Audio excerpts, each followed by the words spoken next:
Hello everyone, welcome back to the channel. तो कैसे हो आप सब? I hope you all are doing well. और एक मेरी नाकाम कोशिश स्टडी विद मी सीरीज़ को कंटिन्यू रखने का।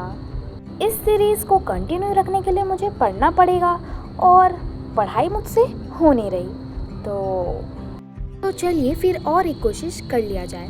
तो आज मैं नोट्स के साथ बैठी हूँ। हाँ, आप कोई भी स्ट्रीम से होंगे, मुझे पता है कि बहुत सारा भंडार होगा आपके पास नोट्स लिखने का, बट कहीं ना कहीं कभी ना कभी आपको तो ये कंप्लीट करना ही पड़ेगा।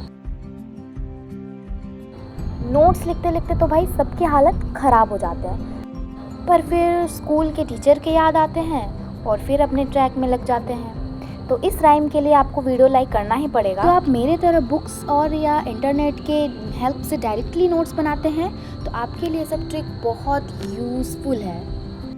जैसे कि या तो अगर आपके पास बेस्ट फ्रेंड है तो आप उन्हें कॉल करके उनके साथ प्रोडक्टिव बातें करके आप नोट्स लिख सकते हैं। इससे आपका टाइम भी नहीं पता चलेगा आपको और आपका नोट्स भी कंप्लीट हो जाएगा। लेकिन लेकिन लेकिन बहुत सारे लोग के पास बेस्ट फ्रेंड नहीं होता है, तो उनके लिए म्यूज़िक है ना भाई। अगर आपको म्यूज़िक पसंद है तो आप कोई भी म्यूज़िक ऐप से म्यूज़िक सुनकर नोट्स भी बना सकते हैं। और ऐसे वैसे म्यूज़िक नहीं सुनना है जिसमें आप पुराने ख़यालात या फ्यूचर के ख़यालात में डूब जाए। आपको मोटिवेशनल या स्पिरिचुअल सॉन्ग सुनना है। आपको बहुत ही ज़्यादा नेक्स्ट लेवल तक मोटिवेट कर सकते हैं और आपके माइंड को पीस भी प्रोवाइड करते हैं। तो मैं ऐसा अक्सर करती हूँ। जब मैं 10th में थी तब भी मैं कभी ना कभी ऐसा टाइम ज़रूर निकालती थी कि मैं कोई भी स्पिरिचुअल सॉन्ग को फॉलो करूँ, सुनूँ।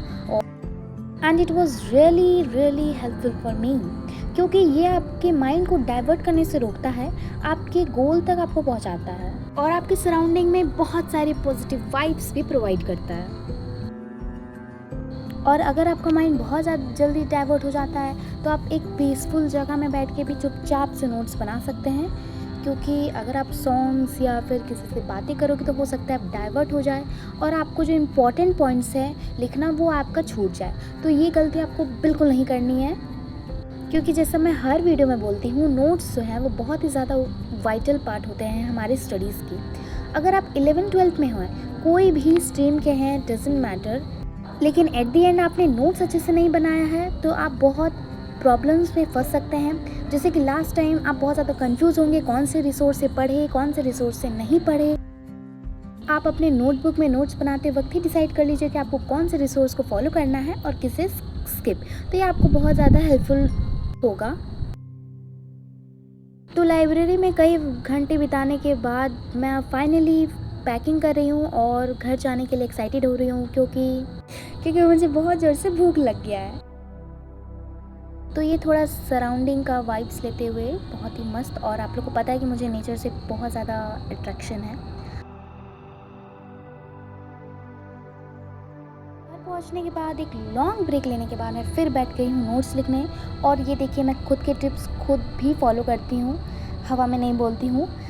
लिखते लिखते कब मैं सो जाऊंगी मुझे भी नहीं पता चलेगा। तो जल्दी से आप लोग को करते हैं टाटा बाय बाय। को और भी मज़ेदार व्लॉग्स चाहिए तो please follow for more and keep learning, keep watching, stay healthy. Thank you so much for watching.